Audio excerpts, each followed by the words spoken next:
Buenas tardes, buenos días, buenas noches. Ya perdí el ritmo exactamente de cómo se dice esta presentación, considerando los días que estamos viviendo. Soy Gustavo Burgos y estamos dando inicio a una entrega más del programa de conversación política de Valparaíso, Mate al Rey. Estoy en este momento bastante consternado. Me acompaña en este difícil momento un hombre que ya ha librado tantas batallas, ¿no? Desde Viva el Lunes, desde Dingo Londango, desde Sabor Latino, desde el Festival de Viña, ¿no? El inconmensurable e inexplicable Sergio Riesmer. ¿Cómo estás, Sergio? Aquí estamos, Gustavo, felices de participar en este Mate al Rey. Noté un poco de frialdad en el público en su presentación, como que lo dejaron un poco a un lado. Sí. Pero eso no significa que el cariño de nuestra gente haya disminuido por ustedes, por lo tanto puede quedarse. No, son los coscorrones, los cachuchazos, como se decía en otra época, ¿no? Que uno recibe. O raspacachos, que se reciben en el contexto de la situación que estamos viviendo, Sergio. Donde hay tantos reclamos de unidad, que es un tema que a usted tanto le interesa, y también hay una serie de incertidumbres. Estamos en este momento, tenemos el gran problema, Sergio, que nosotros estamos grabando este programa antes de la elección, de un hecho que va a marcar, es una especie de apocalipsis zombie de la política nacional, pero nosotros lo estamos haciendo desde el Chile del pasado. O sea, cuando vean este programa van a estar viendo algo que quedó en el pasado, en la época, en la prehistoria, ¿no es cierto, Sergio? Ese es como más o menos el gran desafío que tenemos nosotros. ¿Cómo mandamos un mensaje al futuro? Sí, según personas negativas, lo que ocurre después del domingo no vamos a poder mandar ningún mensaje porque o se estaría instaurando un régimen comunista, que es lo que dice parte de los miembros del club de golf, o se estaría instaurando un régimen fascista. ¿Y eso lo creen también en el club de golf? ¿Eso lo creen en el club de golf también o no? La otra parte. La otra parte. Y también nos impediría seguir con llegar a nuestro auditorio con el metal tranquilo de nuestras voces. Sin embargo, yo llamo a la calma. Sí. Yo voy al club el lunes y voy a celebrar, pase lo que pase. Al final, siempre con empanada y vino tinto, como siempre, ¿no? Por supuesto, el club ganó. Tiramos dos pingos. Sí, güey. Tiramos dos pingos, Pepito paga doble, ganamos igual.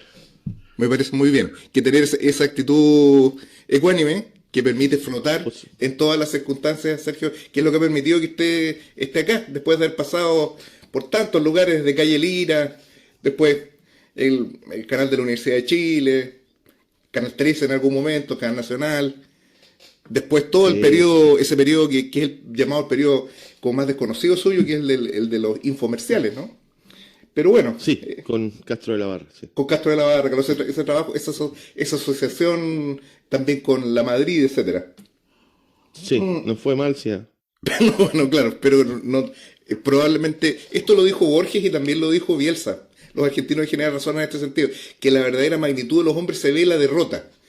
Así que creo que estamos preparados para presentar a nuestros invitados. Que invitados no tienen nada, son parte del equipo titular, ¿no? de Mate al Rey.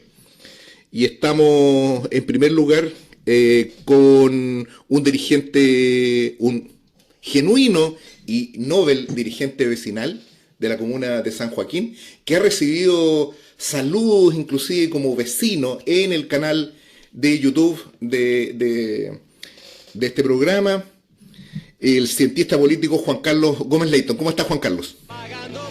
Hola, ¿qué tal? Gustavo, un saludo a toda la gente del panel. Estar acá. Gracias. Muy bien. Y en segundo lugar, estamos también con un hombre que ha estado implacablemente siempre junto al pueblo, director del diario electrónico El Clarín, el compañero Paul Balder. ¿Cómo estás, Paul? Hola, muy bien. Un saludo a los compañeros y compañeras. El mundo al instante. Muy bien. Y por último, y finalmente, pero no por último, al compañero del Movimiento Patriótico Manuel Rodríguez, don Marco Riquelme. ¿Cómo estás, Marco? Muy bien, muchas gracias.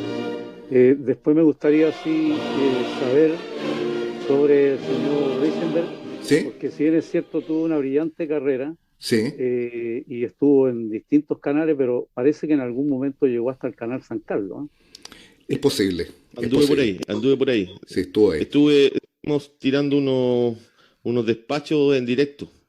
Un tiempo que uno de nuestros reporteros no llegó, era el Juanito Galíndez, que de repente se nos perdía los lunes, y yo justamente hice una transmisión que ha quedado parte, digamos, del archivo de la televisión. Uno de los momentos extraños de la televisión fue mi aparición como relator. Usted me ha seguido la carrera, Riquelme, yo eso se lo reconozco. Muy bien, sabe dónde mirar. Exactamente. Desde los potreros aplauso hasta Mate del Rey. Así es. Bueno, antes de iniciar este programa conversábamos de que este es una edición, el número 43 de Mate del Rey, que para mí en lo personal y para la producción de este programa es muy especial, porque pocas veces uno tiene la posibilidad de hacer un programa al borde de un abismo histórico, ¿no? O algo que se ha presentado al menos como un abismo histórico. Y nosotros estamos grabando esto el día sábado, y lo realmente sorprendente es que este programa muy probablemente usted cuando nos esté escuchando, y un poco como las películas de James Bond, si es que nos está escuchando significa que todo salió bien, ¿no? Pero también es posible que este programa nunca lo vea. Pero nosotros estamos convencidos de que este programa se va a ver, estamos absolutamente seguros de eso. Y es por eso que estamos haciendo este programa, y al mismo tiempo es una expresión también de coraje político el hacer este programa y hacer al mismo tiempo un análisis hablando absolutamente en serio, que intente ponerse por fuera de algo que Guillermo Correa calificaba como esta especie de votos de pánico que se ha apoderado de una parte importante, no voy a decir del electorado, pero al menos de los medios de comunicación, que han intentado significar este proceso electoral como si estuviésemos en presencia poco menos que de la batalla de Maipú o de algún hecho de características telúricas que hiciese cambiar la realidad de una manera sustancial.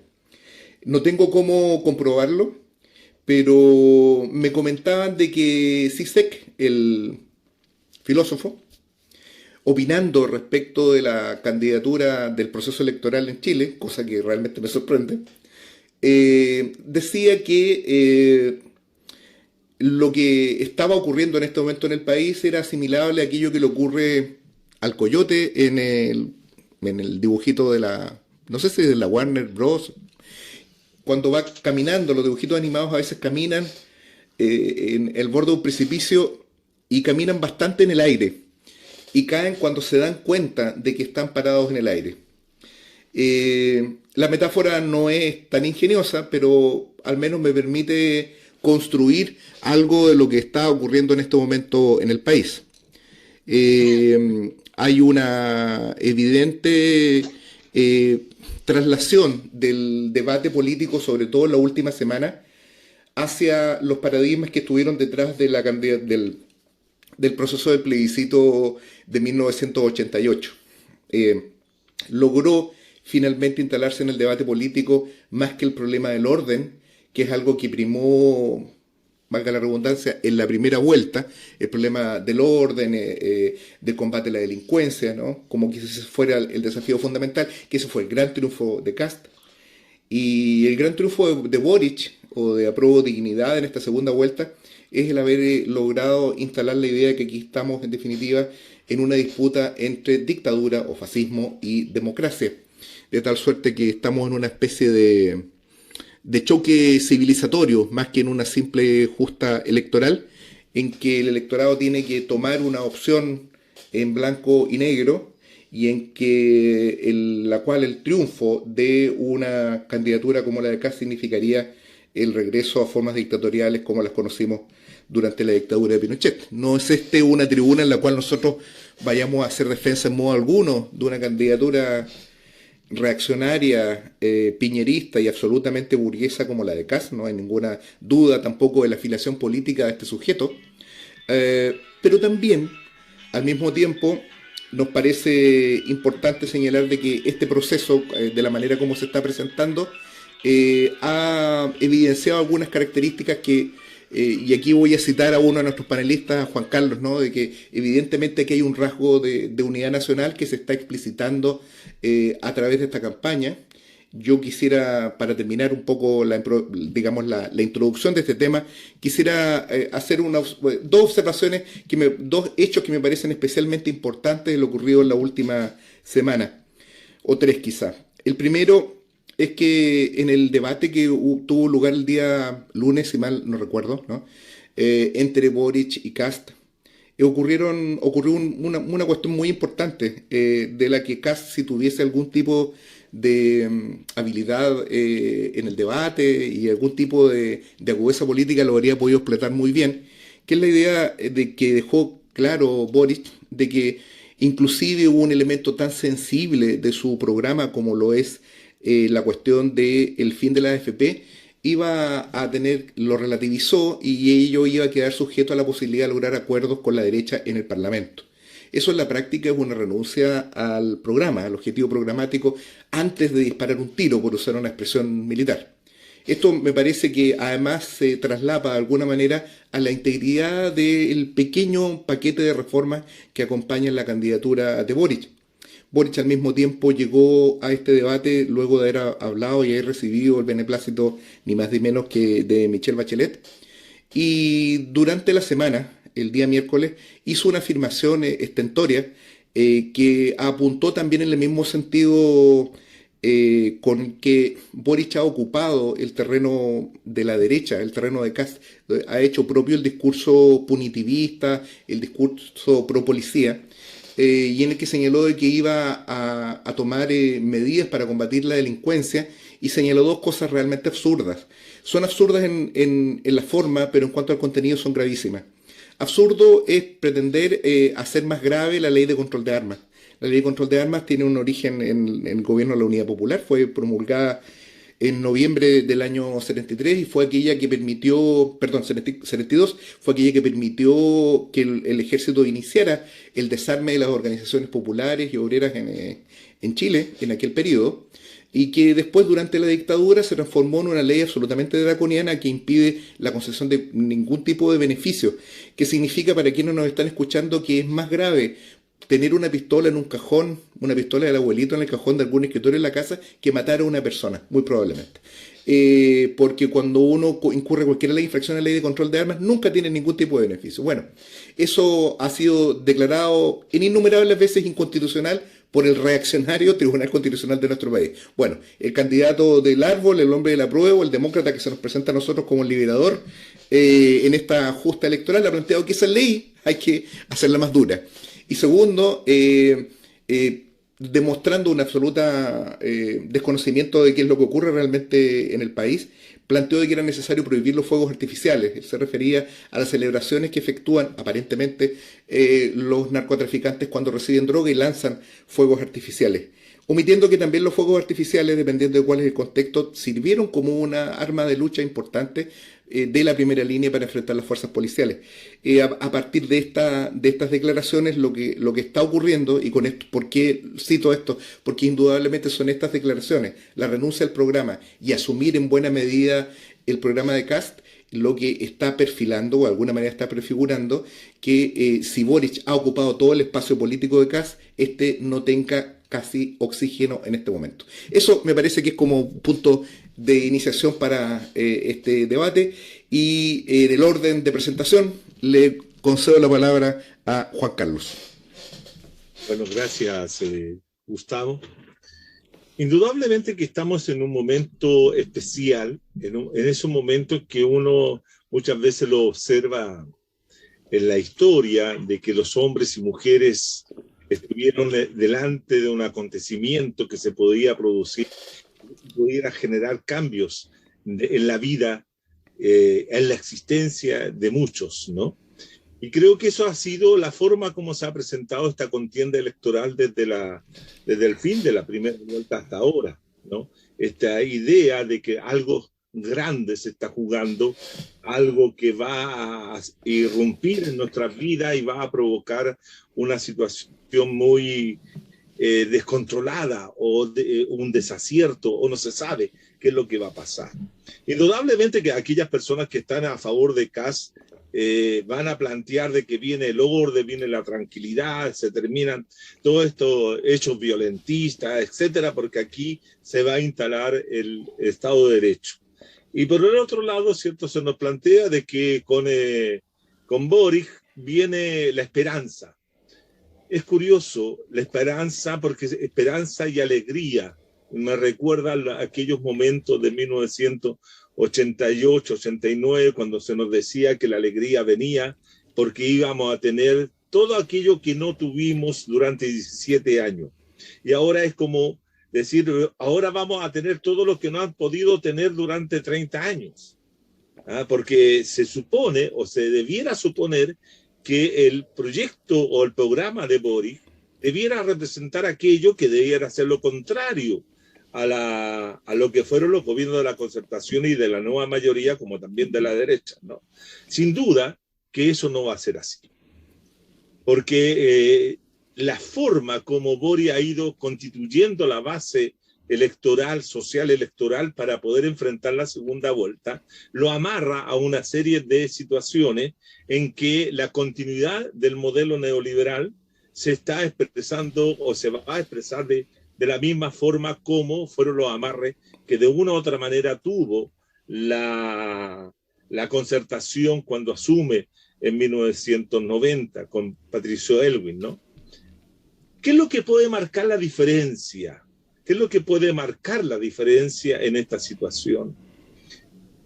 Lo que uno piensa y lo que uno puede atisbar, que lo más probable, y así lo indican varias señales, lo más probable es que mañana domingo, como esto lo vamos a saber después si es cierto o no, mañana domingo tenga realmente el triunfo, obtenga el triunfo Gabriel Boric y se transforme en el presidente más joven de toda Latinoamérica en sus 200 años de vida republicana. Piensen que va a tener 35, 36 años y eso es una cosa muy importante, o llama la atención si ustedes quieren. Pero eso no significa de ninguna manera de que el gobierno de Boric vaya a abrir, como se pensó en octubre, las grandes alamedas para que transite el hombre y la mujer libres, ¿no? Porque va a estar muy amarrado, muy sujeto a una serie de compromisos políticos que ellos se han formulado para obtener este triunfo, que podrá ser tal vez holgado, no va a ser estrecho, de ninguna manera, va a ser más bien holgado, pero eso no significa que la gestión de Boric vaya a representar una apertura real y efectiva. ¿Dónde estaría la esperanza que nos queda? Si tuviéramos que tener esperanza, si tuviéramos que mirar, es simplemente de que un gobierno de Gabriel Boric podría darnos a todas las izquierdas que no estamos por ese proyecto, de la posibilidad real y efectiva de encontrar los caminos para la unidad de la izquierda, para poder levantar por fin, y después de muchos años, después de 50 años, después de la derrota de 1973, encontrar los caminos para construir un proyecto de izquierda real, efectivo. Fíjense ustedes que el otro día, estudiando el asunto chileno, nosotros hemos tenido 3 tipos de progresismo en Chile. El progresismo que Manuel Antonio Garretón llamó limitado, el progresismo conservador que llamó Eugenio Tironi, y ahora vamos a tener el progresismo socialdemócrata neoliberal. Pero ninguno de esos 3 progresismos permiten, ¿cierto?, generar las condiciones para la transformación real y efectiva del neoliberalismo. De manera entonces que el tiempo que se abre, si es que gana Boric, pero también si es que gana Kast, porque da lo mismo si gana Kast o gana, no da lo mismo en un sentido estricto, ¿no? No es lo mismo, quiero decir, por ejemplo, muchas veces se sostuvo que a partir de 1990 seguíamos estando en dictadura. Eso es falso. Esa afirmación es equívoca, no es correcta, no tiene una relación histórica directa con los hechos que se acontecieron a partir de 1990. El régimen democrático protegido no es lo mismo que una dictadura militar, cívico-militar como la del genocida Pinochet, ¿no?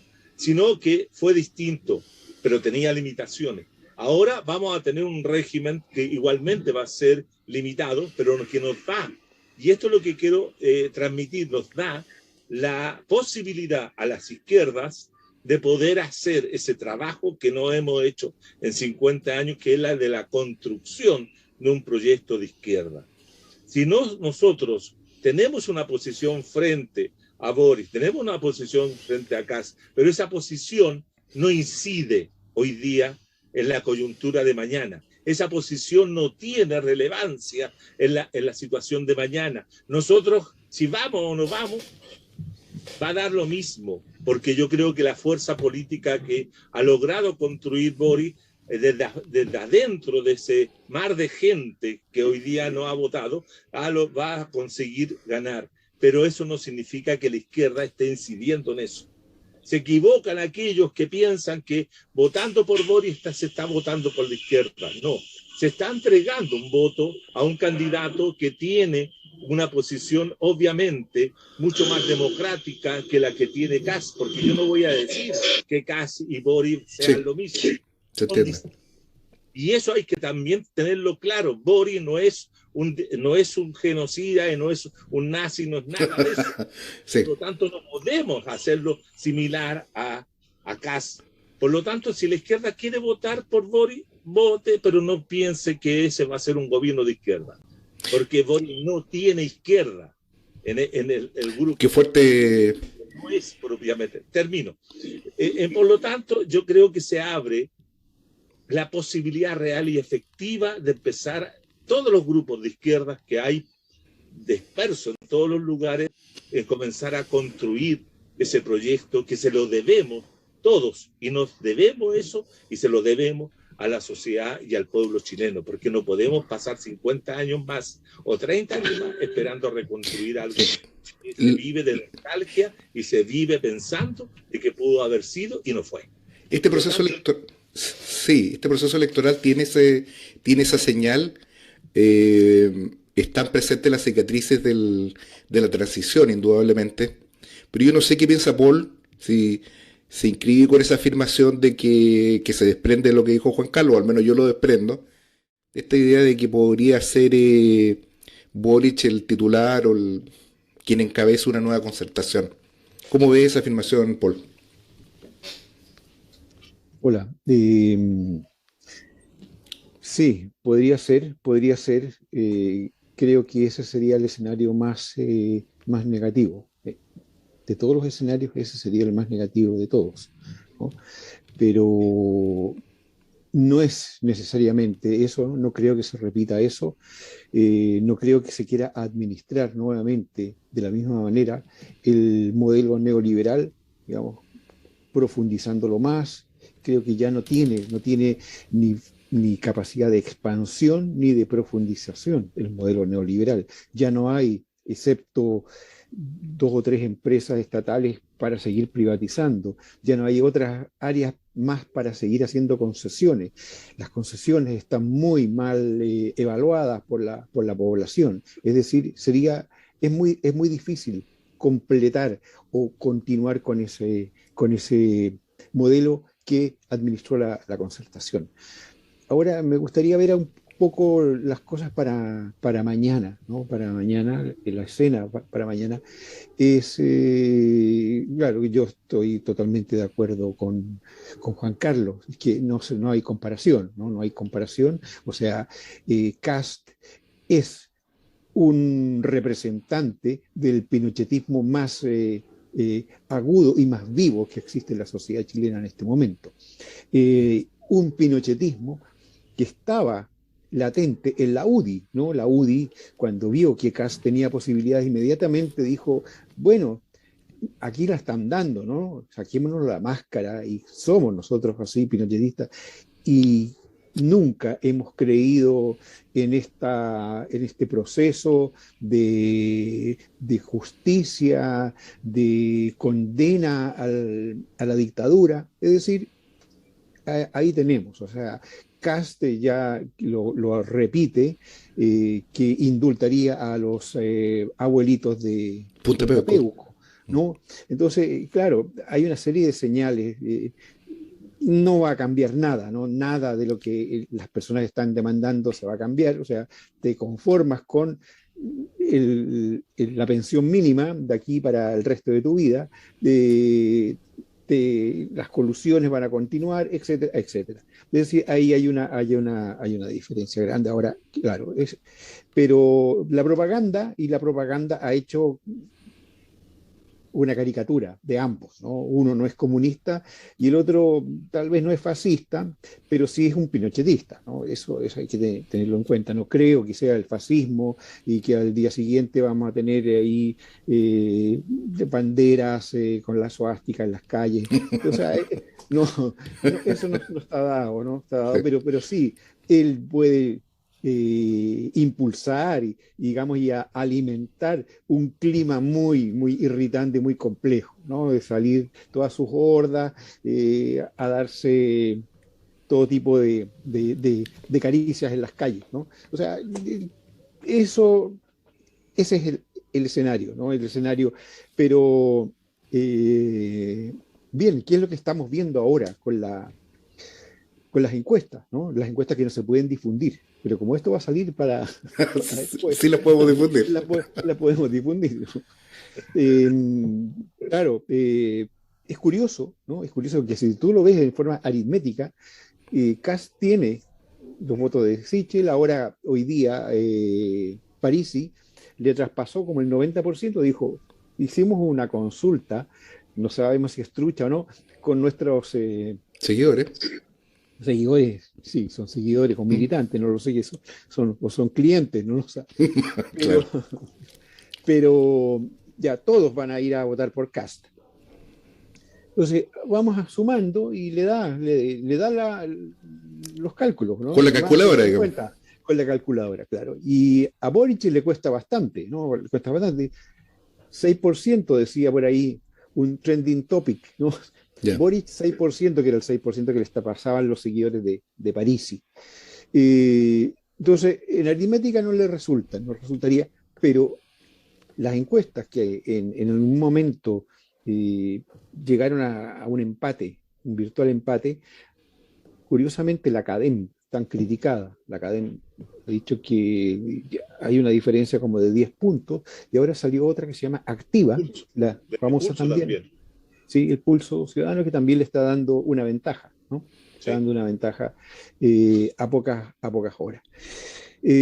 Ahora, ¿por qué se da eso? Si Boric estuvo trabajando para conseguir el apoyo de los sectores más institucionales, ¿no? De la ex concertación, con la reunión con Michelle Bachelet, con Ricardo Lagos, que no se reunió, pero bueno, Ricardo Lagos ya lo dijo claramente, y con la democracia cristiana hay un trabajo explícito para conseguir ese apoyo, digamos, de los antiguos, de la antigua clase política.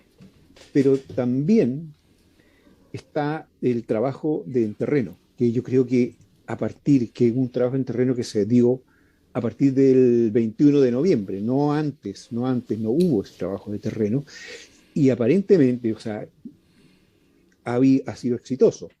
Vimos el cierre de la campaña en la Plaza Almagro, masivo, no veíamos algo así durante muchas décadas en Chile. Había un ambiente y gente joven, además, gente joven, no, el Frente Amplio no creo que tenga tantos militantes, ¿no? Hay un ambiente que aparentemente podríamos decir que es de ahí donde está saliendo digamos, el quiebre de la tendencia o hacia arriba de los nuevos votantes. Incluso había anotado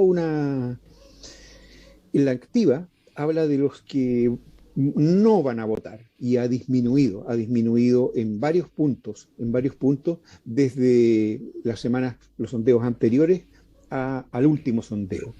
Es decir, ahí se estaría apoyando, digamos, las nuevas informaciones y las nuevas tendencias en nuevos electores, nuevos votantes, que se están movilizando, que se van a movilizar mañana. Bueno, eso es una impresión, ¿no? Una impresión. No creo que estas encuestas también se pueden errar muchísimo, ¿no? Sí. Bueno, ahí debiera estar el triunfo de Boric. Ahora, si el triunfo es muy estrecho, sería complejo, se podría repetir la estrategia de Trump. Ya lo han dicho, ¿no? Ya lo han dejado, lo han deslizado, de que si el triunfo es de pocos miles, van a ir a pedir recuento de votos, que eso no es usual, no ha sido usual acá en Chile, por lo menos en las últimas décadas, ¿no? Pero, bueno, Juan Carlos piensa que va a ser holgado el triunfo, y eso le daría un respaldo importante. Ahora, después, ¿qué pasa? Lo que va a pasar a partir de mañana, o sea, de lunes, van a ser muchas cosas. ¿Qué va a pasar si pierde rotundamente Kast y la derecha? ¿Qué va a pasar con la derecha que se dio vuelta o se sacó la máscara de un día para otro? Es decir, hay cosas interesantes, ¿no? Se la vuelve a poner, ¿no? También. Vuelve a esconder. Sí, yo creo que hay una cosa interesante. Yo no los invito también a todos los que estamos acá a hacer el ejercicio, que es difícil, de suponer de que esto lo va a ver gente que ya vivió la elección. Entonces esto tiene un carácter un tanto arqueológico, pero yo creo que lo realmente valioso es que nosotros estamos en el fondo acá haciendo una apuesta, ¿no? De que el resultado va a ser uno. Y en ese sentido, vale decir, yo doy por supuesto de que en primer lugar va a haber elecciones y que muy probablemente se va a imponer aquellas líneas dominantes que se han venido expresando ahora. Eso podría significar el triunfo de Boric, invariablemente. Pero muy probablemente, y esto va a mi pregunta dirigida a Marco, ¿cuál es el papel de la izquierda en este nuevo escenario? ¿Cómo lo ves? Mira, algunas cosas que yo creo que son importantes, o sea, yo creo, uno siempre cree que lo de uno es importante. Por supuesto. Creo que efectivamente el escenario electoral, Boris lo ha logrado llenar mejor que Kast, ¿no? No diría que tiene tanto que ver con el trabajo territorial y eso, según mi impresión, que tiene mucho que ver con el trabajo territorial, sino cuál de las dos estrategias del terror ha ido funcionando más. Y en cuál de estas dos se han puesto los que quieren que Chile siga gobernando bajo la lógica institucional, política, cultural y económica que hemos vivido hasta ahora. Porque si bien es cierto que ya no hay nada que privatizar aquí en Chile, no hay nada más que robarse aquí en Chile desde el punto de vista de rapiñar lo concreto, es que el modelo, el lugar extractivista que nos ha dado el imperialismo norteamericano a Chile y el chino también, que nos lleva un montón de cosas de acá, con un modelo neoliberal como el que se mantiene hasta el día de hoy, puede seguir manteniéndonos 30 años más en las mismas condiciones que nos mantuvimos hasta hace poco, después del término de la dictadura, ¿no? Entonces, ¿cuál de las dos estrategias ha funcionado mejor? Y ahí yo diría que también en este sentido, ¿quién ha ayudado a que la estrategia desplegada por el que suponemos que lo ha hecho mejor, quiénes están detrás del apoyo para que se logre imponer esa estrategia? Porque hasta hace poco, hasta antes de las primeras elecciones, o sea, de la primera vuelta, Katz no existía. No sé si lo tratamos en algún programa pasado. No. Es recordarse cuando lo invita a Mentiras Verdaderas a la red y Katz le agradece y le promete que si pasa a segunda vuelta va a ser el primer canal que le va a dar, que al final le mintió y no se los dio nada a la entrevista, ¿no? Y él mismo dice, oiga, le dice el periodista, pero a usted ningún canal lo invita a ningún lado, nada. Y de repente empieza a surgir Katz porque alguien quiso que surgiera. Y alguien necesitaba, según mi impresión, y no soy de estos, ¿cómo se llaman? Estos que andan creando conspiraciones, no tengo nada que ver con Salfate, no tengo ninguna relación parentesca ni familiar, pero parece que hubo la necesidad de que saliera Katz. Porque al final de cuentas, el fascismo por un lado y el comunismo por el otro se han ido acercando de tal manera que se empiezan a disputar quién es más de centro que el otro. O sea, y también lo hemos tratado en este programa, que es un programa prolífico en tratar distintos temas y profundos. No hay nunca más un Ministerio de la Mujer. Terminamos con Ministerio de la Mujer reforzado incluso.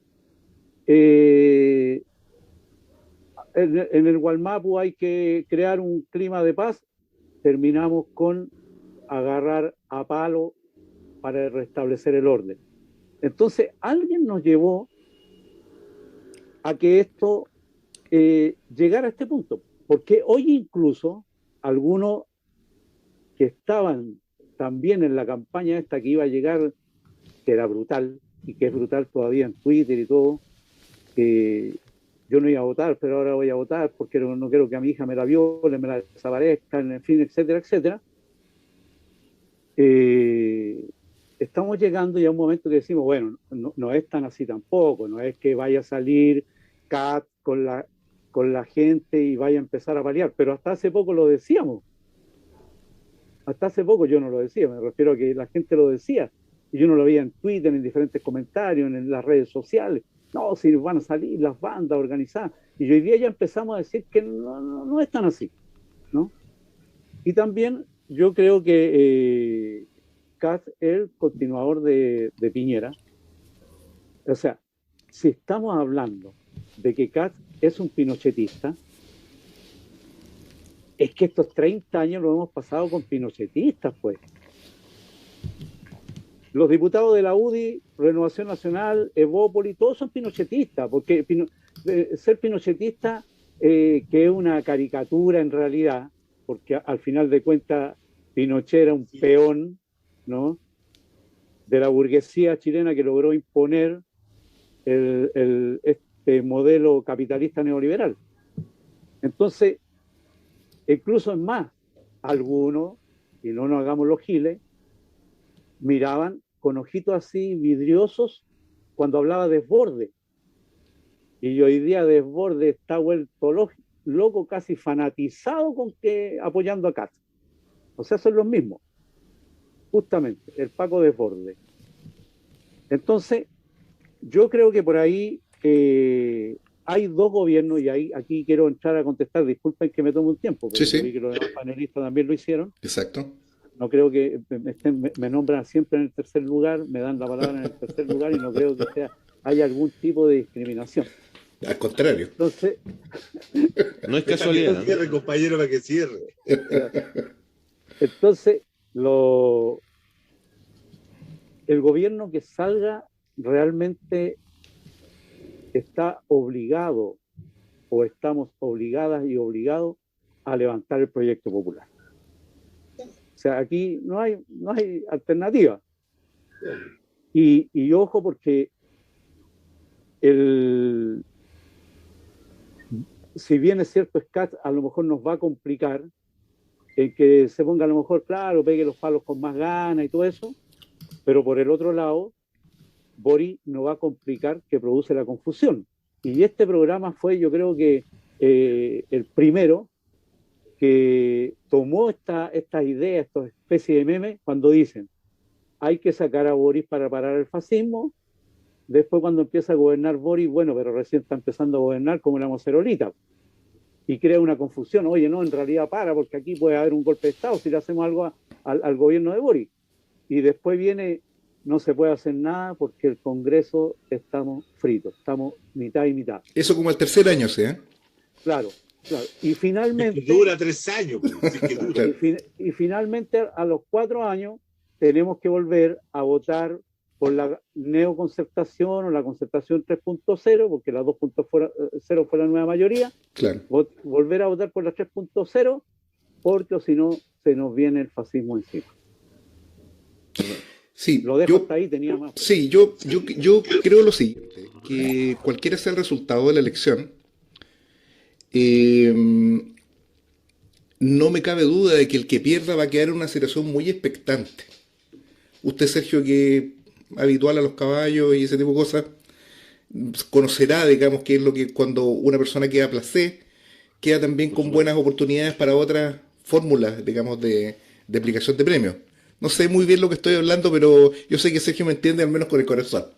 ¿A qué me fui por años al Hipódromo Chile, pero esa combinación que usted me está hablando del placé, que queda no la había visto, probablemente. No, pero es que es parte de mi teoría. Yo quiero decirle al público que sigue este programa que Sergio tuvo un caballo, ¿no? Que corrió muchos años en el Hipódromo Chile. No voy a dar el nombre porque es un nombre un tanto grosero, pero bueno, ustedes se lo imaginarán. ¿A qué es lo que me refiero? Yo creo que muy probablemente lo que va a ocurrir acá es que la fuerza que quede postergada como resultado de no haberse impuesto en la elección va a quedar en una inmejorable posición para fortalecerse.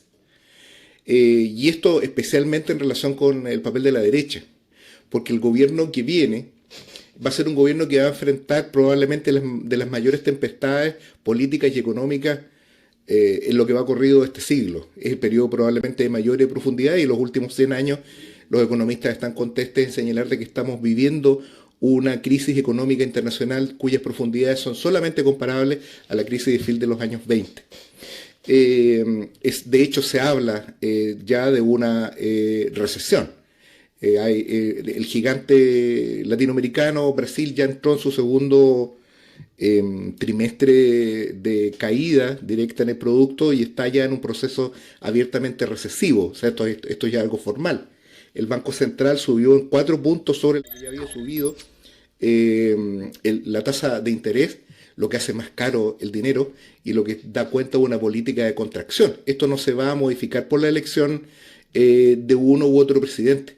Conversaba hoy día en la mañana con mi mamá y ella me preguntaba qué diferencia podía haber entre uno y otro.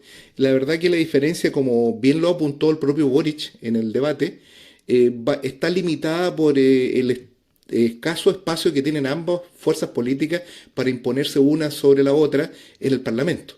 De tal suerte de que no hay ninguna posibilidad, por ejemplo, si se impusiese Kast, de que éste se saliera de las... pudiese tomar algunas medidas de orden administrativo, pero medidas como, por ejemplo, reformar la Constitución, restablecer el artículo 24 transitorio de la antigua Constitución del 80 para poder encarcelar gente, gobernar a punta de puros estados de excepción, es algo que no le resultaría posible atento a la composición que tiene el Parlamento. Y esto es que se dice respecto de Kast es especialmente intenso también respecto de Boric. Entonces, yo creo que acá hay un punto medular, y es que necesariamente, yo creo que hago propia lo que dijo Marco, es necesario que la izquierda tome banderas propias. Una gran debilidad para poder tomar banderas propias y levantar un proyecto socialista, revolucionario que apunta a un gobierno de trabajadores es precisamente la enorme dispersión que generó este proceso electoral y que va a seguir generando. Porque no es razonable, hay distinguidos amigos y grandes amigos de toda mi vida que han tomado la decisión de votar por Boric, pero el problema es que eso no es algo baladí, no significa que pasan las elecciones y uno votó por Boric y se acabó. La verdad que eso tiene consecuencias. Eso se repercute también porque no puede ser que yo vote por Boric y al día siguiente soy opositor, ¿no? Hay muchos que yo he escuchado decir, yo no estoy votando por Boric, sino que estoy votando contra Kast. Si realmente lo que quieren es luchar contra Kast, entonces lo que tienen que definir es una política autónoma. Y entre otras cosas, si estuviésemos en presencia de fascismo, por cierto, que las tareas políticas para la izquierda son muy distintas a las de andar juntando votos para una elección.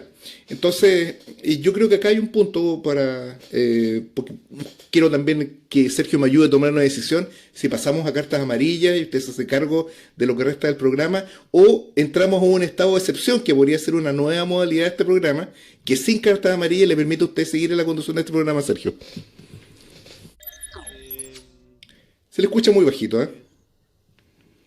Así es, no quería interrumpir ni pasar por encima suyo, licenciado.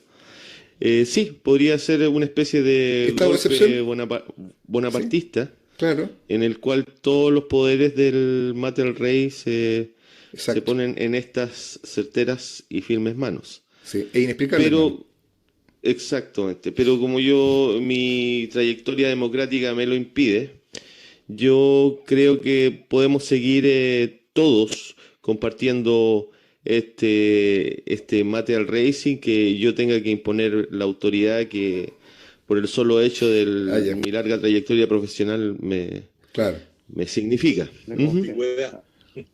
Sí, eso es cierto. Antigüedad, éxitos, claro, sí, etcétera. Bueno, ¿ya? Perfecto. La antigüedad constituye grado, me dice Gómez Leighton, ¿no? Ya. Sí. Eso es. Servicio militar. Obligatorio. 1900. Yo no lo hice, ¿ah? No, yo tampoco. Perfecto. Al menos yo no lo hice en Chile. Ya, bueno, nos estamos alejando de la temática de este programa. Absolutamente, estamos entrando en el cotilleo. A mí me gustaría que los comensales, nuestros, ¿qué digo? Invitados, nuestros panelistas. Nuestros fusileros podría ser también. Correcto, también. Se jugaran por un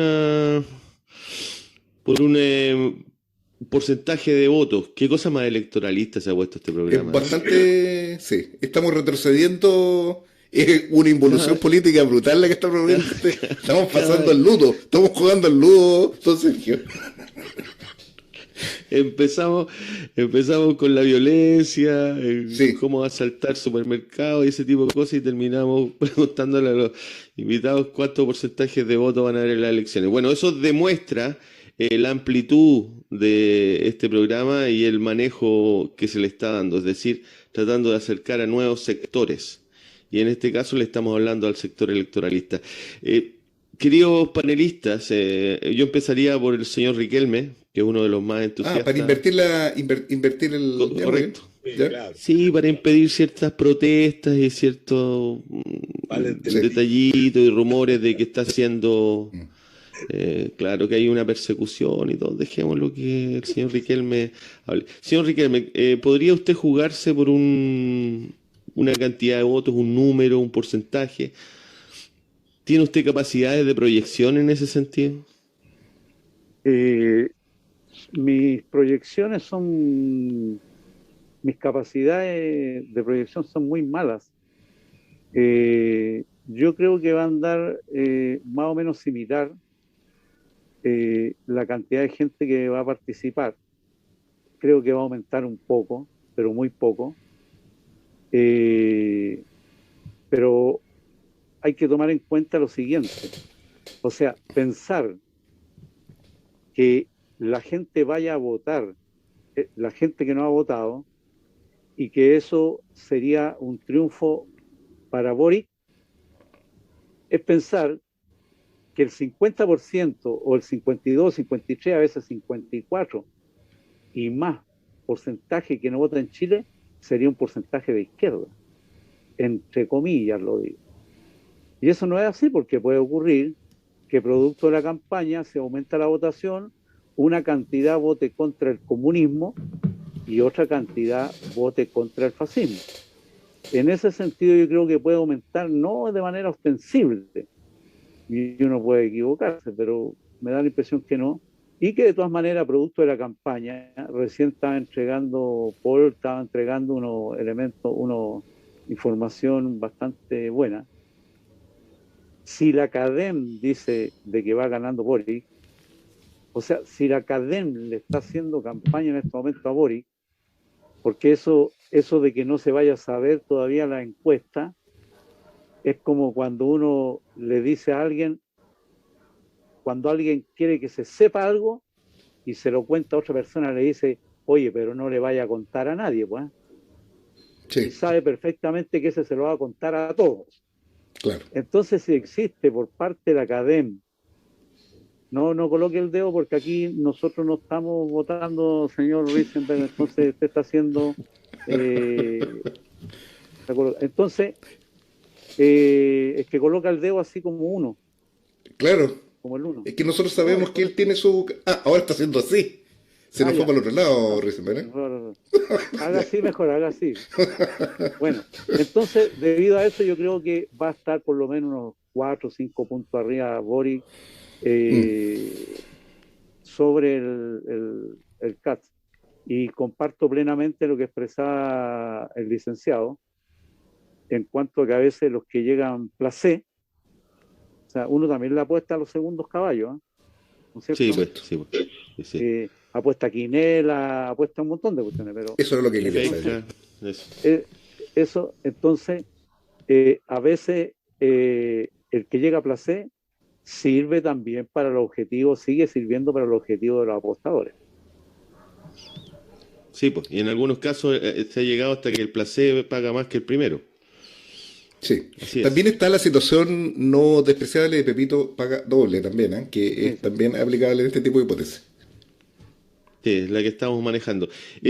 Señor Paul Balder, un hombre ligado a la prensa alternativa, un director de uno de los diarios populares que ahora tiene su expresión en Internet. ¿Cuáles son sus proyecciones en estas elecciones, señor Balder? ¿Cómo las ve? Sí, bueno, si fuera apostador, podría ir al casino, ¿no? Pero no creo que haya apuesta aquí, ¿no? No creo que haya apuesta. ¿Y cuánto van a pagar? Claro. Pero mira, yo el domingo le voy a echar la culpa a la encuesta, ¿no? O sea, el domingo, el lunes. Es la única herramienta. La otra es el sueño que tuve anoche, es lo que yo creo que vi en la esquina. Por cierto, vi en un par de botillerías del Barrio Alto anoche ya estaban congelando o refrigerando unos vinos espumantes. ¿Por qué será eso? ¿No? ¿Por qué será? Exacto. No. Pero yo creo que van a tener que guardarlos o tomárselo en otra oportunidad. Creo que también que va a haber una mayor votación, y esa mayor votación va a ser de la gente que no votó en la primera vuelta. Tal vez algo similar a lo que ocurrió para el plebiscito. ¿Por qué? Tal vez el trabajo territorial, tal vez la campaña del miedo, tal vez también que se generó un espíritu, un ambiente que no se veía muchas veces, ¿no? Muchas banderas, la gente en la calle, juntas, es que eso no se considera también la pandemia entre medio, ¿no? O sea, nuevamente estás con tus compañeros en la calle, gritando, saltando, es decir, ha habido eso. Un voto joven que está entusiasmado. Eso creo que el factor, unos pocos puntos más. El factor Fabiola Campillay también. Sí, yo creo que también. Y Isquia también, ¿no? También son factores importantes. con mucha credibilidad. Claro, el factor de Fabiola Campilla yo creo que fue esencial, ¿no? Esencial, porque ese es un voto que no creo que era un voto cruzado, ¿no? Era un voto cruzado. Son, ¿cuánto? Como 400.000 votos en la región metropolitana. Entonces, y parte del apoyo de Fabiola es de aquellos que se abstuvieron en la primera vuelta. Bueno, esas son las cuentas que saca la gente, digamos. Exacto, exacto. Entonces, yo creo que eso se podría dar. Y mientras que Kast no ha salido a la calle, no sale a la calle, solamente se encierra en los barrios, no tiene más posibilidad de crecer. Yo creo que no. Está en ese techo. Yo tengo la impresión, una observación sobre esa dinámica de la que está dando Paul, de que Kast es como estos equipos pequeños. Pensemos, iba a decir Unión Calera, pero puede que haya algún seguidor de ese equipo que se sienta ofendido con esto. Vamos a decir Iberia, que es un equipo que siguió, me consta, Sergio Rizzo en mucho tiempo, y que afortunadamente ese equipo desapareció. Pero esto es como que me cambié Iberia, a Aviación yo. O Aviación, claro, pero como que Iberia y Aviación hubiese llegado a la final de la Copa Libertadores por obra de Billy Birló que fue ganando equipo y llegó muy arriba en el campeonato, pero ahora la verdad es que se va a encontrar con un equipo de verdad, digamos, se va a encontrar con Boca Juniors. Y en ese sentido, la verdad es que yo creo... O River Plate, claro, veo que aquí tiene el pecho frío, el compañero con el lector. Lo que yo creo es que en realidad hay un escenario en que se va a aterrizar un poco esto que ha venido ocurriendo, y a mí me parece, y creo que esto es un riesgo que estamos corriendo como programa, de que no, porque como vamos a ser vistos después del resultado de las elecciones, que es algo que quiero volver a insistir, yo apuesto en realidad, no es que esté llamando, porque además el efecto que podría tener esta convocatoria es absolutamente nula. Podría cambiar las elecciones del... Podría cambiar el curso de estas elecciones, pero indudablemente acá lo más probable es que nosotros presenciemos un triunfo ajustado de Boric. Ahora, yo sé que estoy irrumpiendo. Sergio, le quería hacer una pregunta a Juan Carlos, pero siga usted mejor, porque en realidad me doy cuenta que estoy como sí. estoy mal, me autocritico. Perfecto. Bueno, yo ahora por propia decisión llamo a que el señor Juan Carlos Gómez Leighton, Guzmán le habían puesto antes. Juan Pablo Guzmán. Juan Pablo Guzmán. Por favor. Claro, es una chapa, esa es la chapa. ¿Cuál es su pronóstico para las elecciones del domingo, Juan Carlos? Hablemos de porcentaje.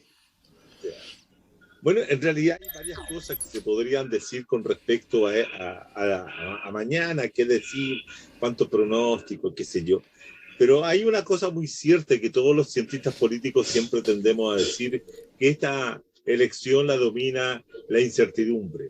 Pero la incertidumbre del resultado. Y por lo tanto, en ese sentido, los cientistas políticos muchas veces nos abstenemos de decir algún pronóstico porque no se juzga al politólogo que lo dice, sino que se juzga a la ciencia política en general para hacer pronósticos de esta naturaleza.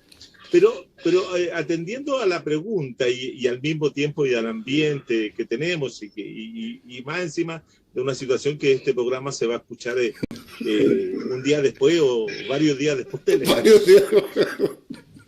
O no se escuche. Si logramos salir. Claro.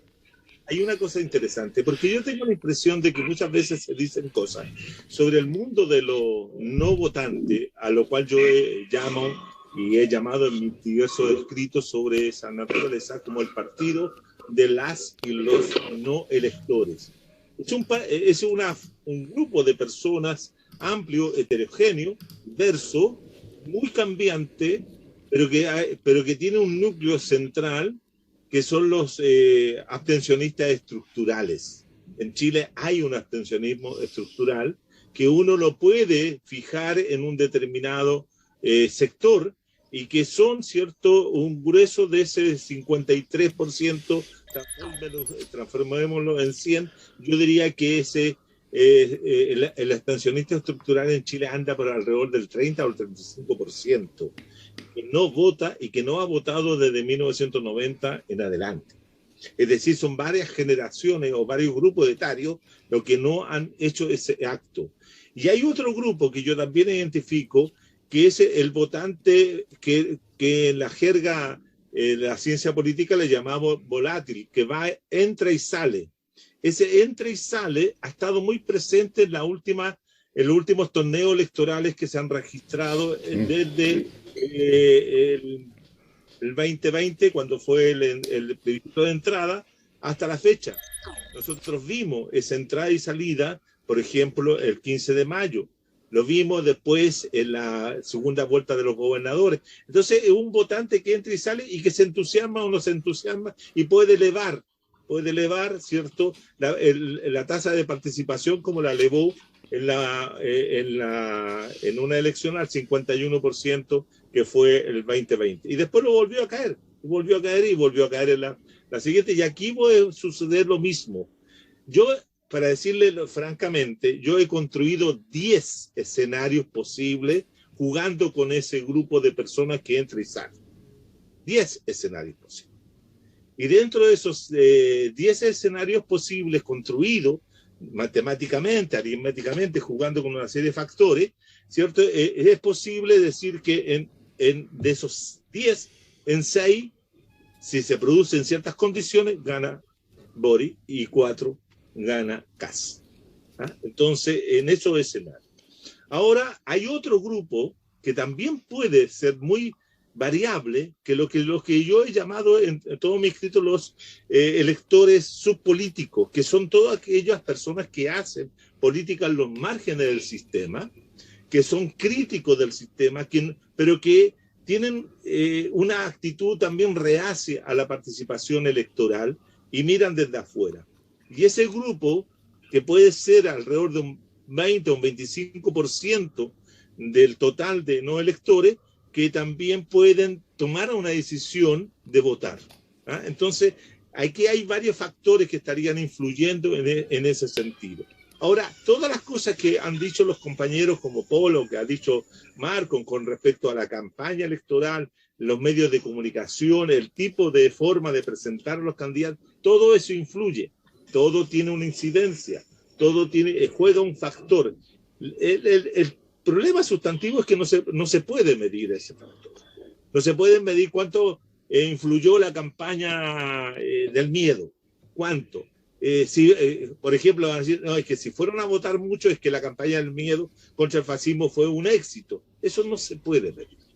Científicamente, estadísticamente, no se puede, salvo que se hagan focus grupos después se tomen a toda esa gente y se lleven, no se puede, tampoco se puede hacer. De manera entonces que yo tengo la impresión de que, diciendo lo que acabo de señalar, que a partir de estos escenarios construidos, ¿cierto? Construidos artificialmente, sí, a partir de ciertas variables que uno va manejando y va colocando en juego, hay 6 escenarios que dentro de mis estudios dan la posibilidad que Boric gane, ¿cierto? Gane en ese sentido. Ahora, yo quería referirme, y con esto termino, era un poco a lo que el próximo gobierno que se va a encontrar. Efectivamente, aquí hay un elemento que hace la diferencia con respecto a lo que puede ocurrir.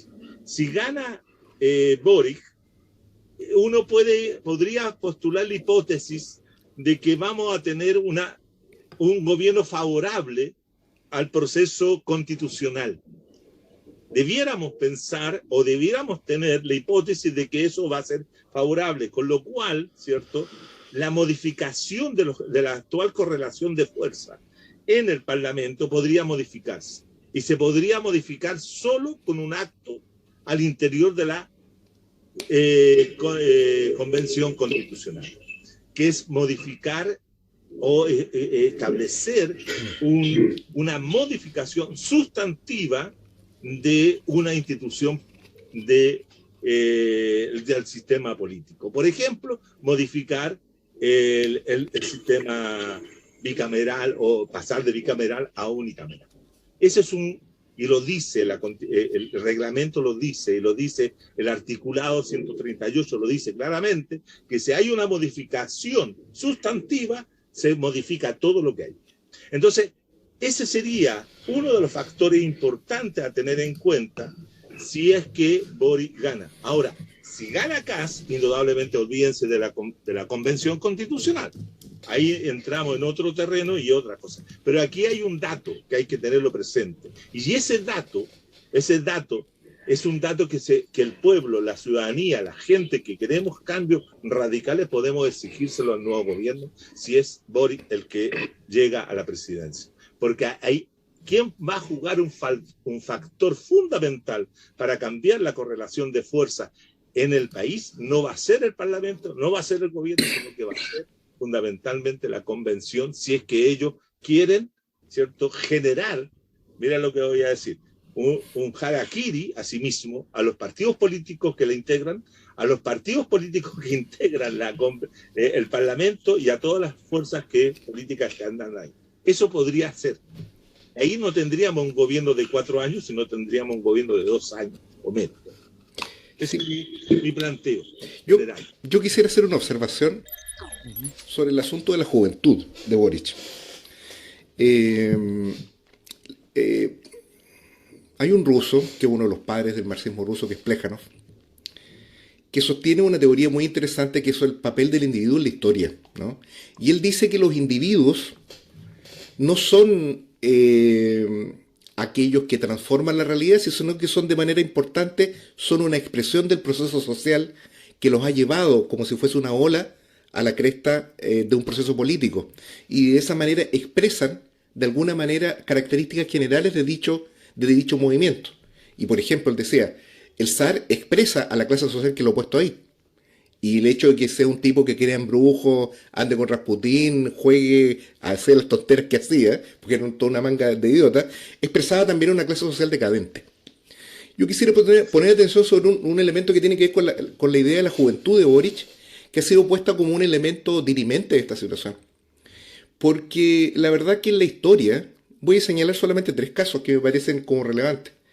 Trotsky al momento de la Revolución Rusa tenía 35 años, al momento de la toma del poder. No hay ningún texto en que se refiera al joven Trotsky. Eso no existe. Y Fidel Castro, en el momento de la toma del poder en Cuba, tenía 35, 34 años. Tampoco se habla de los barbudos, pero no se habla de los jovencitos, en ningún caso. Miguel Enríquez, cuando muere en combate con la DINA, tenía 31 o 32 años. No he leído ningún texto que diga que era un jovencito que se estaba batiendo con la DINA. Todos ellos eran hombres, ¿no? Vale decir, ¿por qué? Porque no lo estoy expresando en un sentido machista, en el sentido de que eran adultos, absolutamente adultos. Eran dirigentes, lúcidos dirigentes del movimiento que encabezaban y que expresaban de manera trágica, de manera rutilante, como se quiera mencionar. No voy a hacer análisis respecto a las características de uno y otro, pero lo que sí es claro es que eran adultos. Boric, a mí me llamó mucho la atención en su discurso cuando cierra la campaña, además de presentarse, a mi modo de entender, falsamente como un jovencito, que no lo es una impostura eso. Hay una voz, esa voz meliflua, ¿no?, de aquel que tiene miedo, es una voz de impostación, ¿no? Y esa voz precisamente es aquella que refleja que precisamente Boric expresa un proceso de pacto social muy profundo, un proceso de restauración del régimen, y precisamente señala el camino o abre luz a un camino de una nueva transición. Boric ha señalado dos o tres cosas que me han llamado mucho la atención, que son afirmaciones extrañas, como cuando Longueira dijo que él era heterosexual. Es raro, ¿no?, que alguien diga eso, ¿no?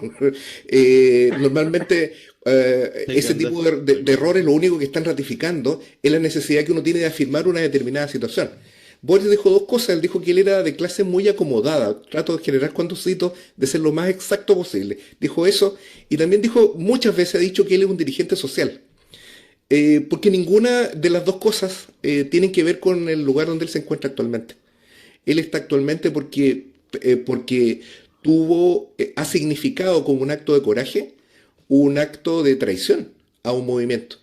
Él rompe con su propia organización y suscribe un pacto que iba en contra del movimiento en que su propia organización estaba participando.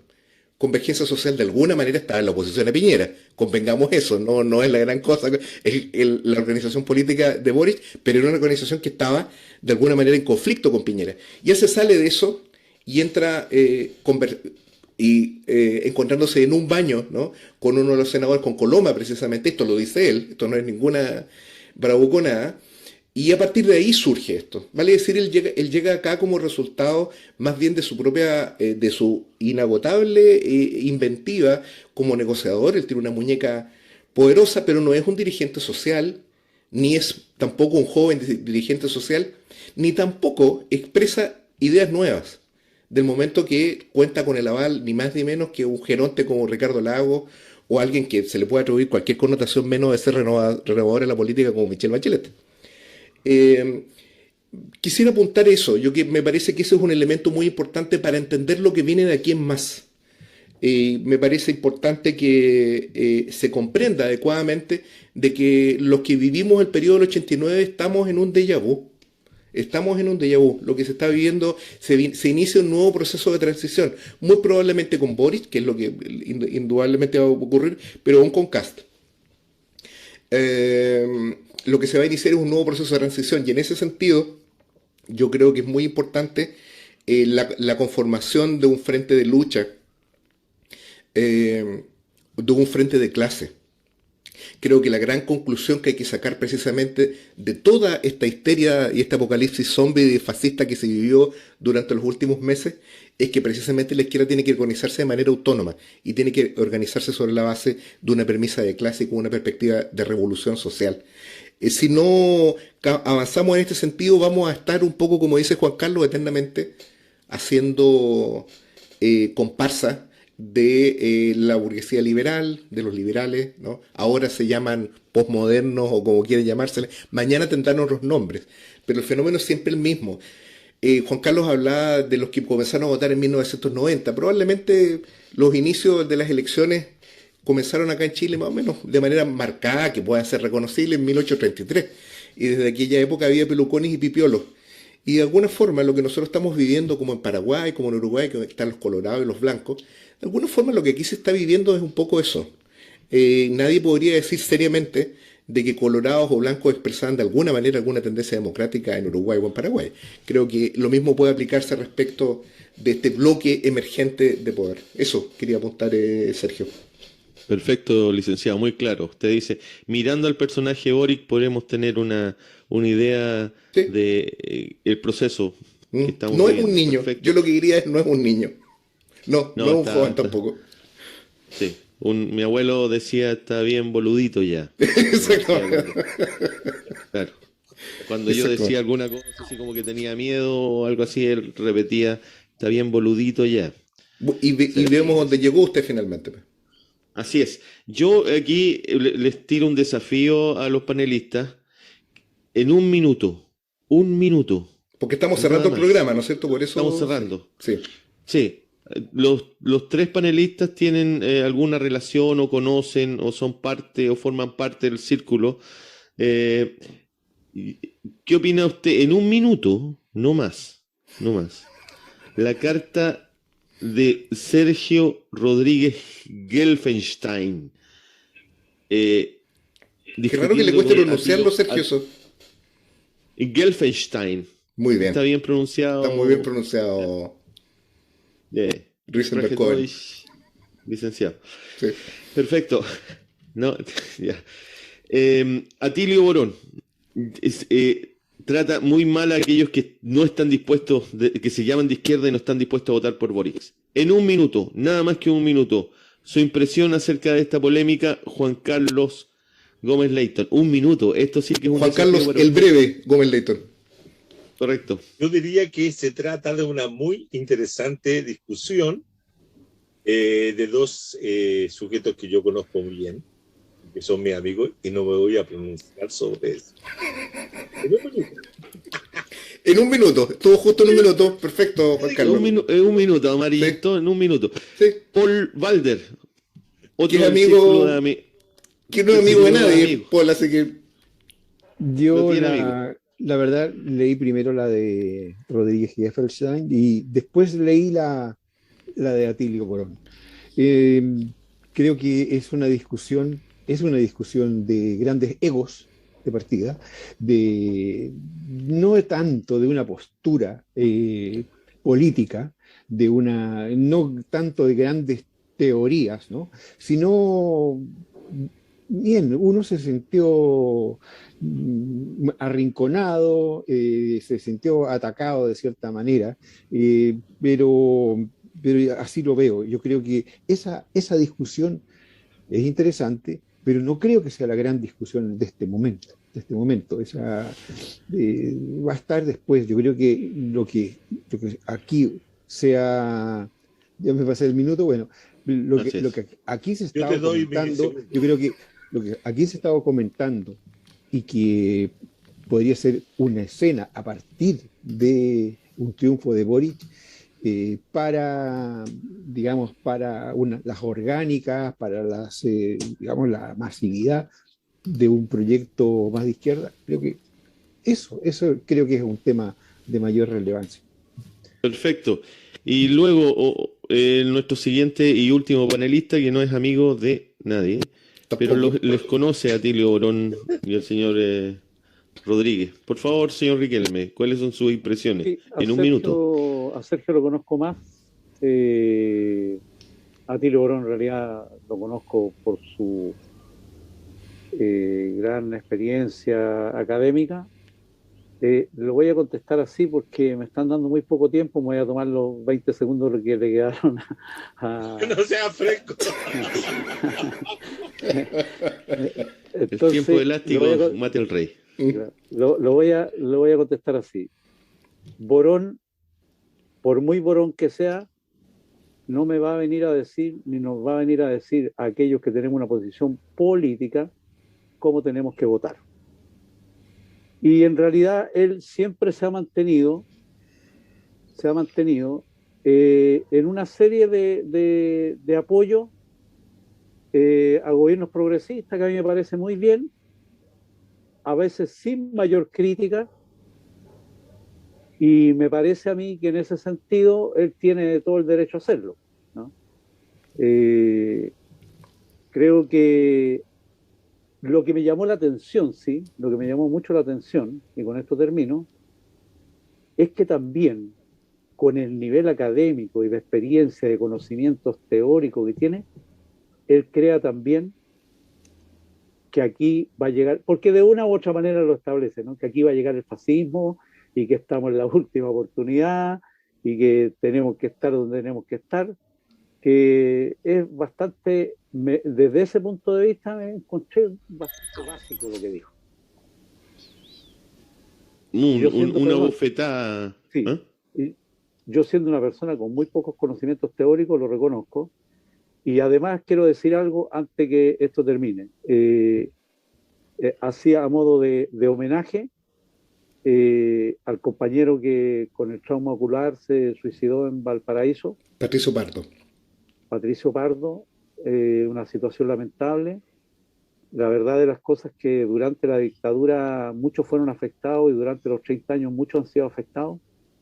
Algunos tuvieron más posibilidades que otros, pero yo creo que nosotros mismos y las organizaciones que están a nuestro alrededor deben ser capaces de cobijar a aquellos compañeros que han sido afectados en este momento, porque ahora ni la solidaridad internacional ni la solidaridad acá los va a cobijar, la solidaridad institucional. Y lo otro es que allá en la Plaza de la Dignidad fueron los fachos a colocar el pasto, y ustedes podrán darse cuenta por las fotos que le dimos muy buena utilidad a ese pasto y formamos nuestro parque subterráneo en la Plaza de la Dignidad. Eso. Excelente. Ahí está. Haciendo una cancha de baby fútbol ahí en empastada. Así que le agradecemos a la gente del señor Izquierdo y todo que nos ayudó a concretar ese sueño. Le damos saludos a Tatu y las barras. Claro. Así es. Están llamando el viejo Pascuero acaba de llegar, así que tengo que irme. Se va. Pero un segundo se lo puede esperar. Es raro, nunca se ve al viejo Pascuero y a Juan Carlos juntos. Al mismo tiempo, que extraño. No, al mismo tiempo. Esto yo lo vi en Batman. Perfecto, licenciado, dele un corte con esa... No, a ver, unas últimas palabras de Juan Carlos y de Paul y terminamos el programa. Juan Carlos, por favor. No, simplemente tomar una reflexión política profunda de lo que pueda ocurrir mañana para proyectar, sobre todo, lo que yo creo que proyectar el proyecto de izquierda. Necesitamos urgentemente un proyecto de izquierda socialista, paritario, inclusivo, ecosocialista. Es decir, tenemos que construirlo. Si no, yo no quiero seguir teniendo este dilema de todas las veces ir a votar por el mal menor para poder evitar otro mal. Entonces, no lo he hecho nunca, entre paréntesis. Entonces, no creo que tampoco lo vaya a hacer mañana. Muy bien. Paul Valder. Sí, bueno, el caso de Kast es bastante claro, ¿no? Es poder consolidar por la fuerza el modelo social que fue repudiado el 18 de octubre del 2019. O sea, y por la fuerza, condenar a los manifestantes, condenar al pueblo, que él en todos sus discursos responsabiliza a la delincuencia del estallido social, de la revuelta popular. Es decir, aquí no existe la sociedad, no existe una estructura social, sino hay delincuentes y personas, ¿no? Punto. Eso, pero por el lado de Boric, yo lo veo que es complejo, por eso lo dije al comienzo. El peor lugar es un Boric asediado por el Mercurio y todos los poderes fácticos de derecha, como ya lo hemos visto en otros momentos de la historia, y además un pueblo defraudado totalmente. Eso sería un escenario muy, muy crítico. Bueno, ahí veremos para dónde van los cursos de la historia. Bien. Bueno, hemos terminado. Unos segundos para que después no me reclame, licenciado. ¿Sí, qué cosa? Después tengo problemas. Unos segundos para Riquelme si quiere decir. No quiere decir nada. No quiere decir nada. Él lo aceptó. Además que urgentes necesidades navideñas demandan a compañero Juan Carlos. Yo solamente quiero señalar una cuestión que me parece que ha quedado claro. Lo importante es lo que viene ahora, qué hacemos ahora. Este programa lo vamos a titular de esa manera: ¿qué es lo que hacemos ahora? El gran problema, la gran interrogante viene después. Nada podemos esperar del gobierno que ha emergido y que emergerá de estas elecciones. La respuesta a estos problemas provendrá única y exclusivamente de la movilización y de la capacidad que tengamos de articularnos en torno a una perspectiva de clase. Y dos cosas, comentarios respecto del asunto. Yo por principio nunca leo las cosas de Borón, porque la verdad tengo diferentes. No es que no las lea. La verdad que creo que Borón lo que representa es una trayectoria neoestalinista, ¿no? Borón ha estado detrás de Castillo, detrás del Frente Amplio Uruguayo, detrás de Evo Morales, detrás de Lula, detrás de cualquier cosa que no signifique la propia organización de los trabajadores, dándole la perspectiva de revolución a aquella que no lo es. De tal suerte que, sin haber leído la carta, porque si hay algo que me caracteriza es el ímpetu y la absoluta falta de seriedad para opinar, sin haber leído estoy absolutamente en contra siempre de lo que diga Borón. No sé qué dijo Rodríguez, pero lo apoyo. Eso por un lado. Y lo otro, el programa anterior nosotros lo cerramos en memoria del compañero Patricio Pardo. Y quiero volver a destacar lo importante que dijo Marcos. Para nosotros Patricio Pardo cayó en combate. Y es un compañero que cayó en combate y así lo vamos a reivindicar y estamos seguros de que va a estar con nosotros y va a formar parte del arsenal político con que nos levantaremos en el próximo amanecer, ¿no? Estamos cerrando entonces este programa. Muchas gracias Juan Carlos, muchas gracias Marcos, muchas gracias Paul, y bueno, nos vemos porque el futuro es posible, ¿no es cierto, Sergio? Así es, esperemos que estemos en nuestros puestos el lunes, y si no, bueno, a través de algunas señales. Bueno, usted nos dará, usted que en los negros días también ayuda a mucha gente, espero que también, si que ocurre un desenlace fatal, también nos ayude. Así es, yo seré el punto de contacto. Okay. Estaré en el club de golf, cualquier cosa. Chao. Hasta luego, chao, nos vemos.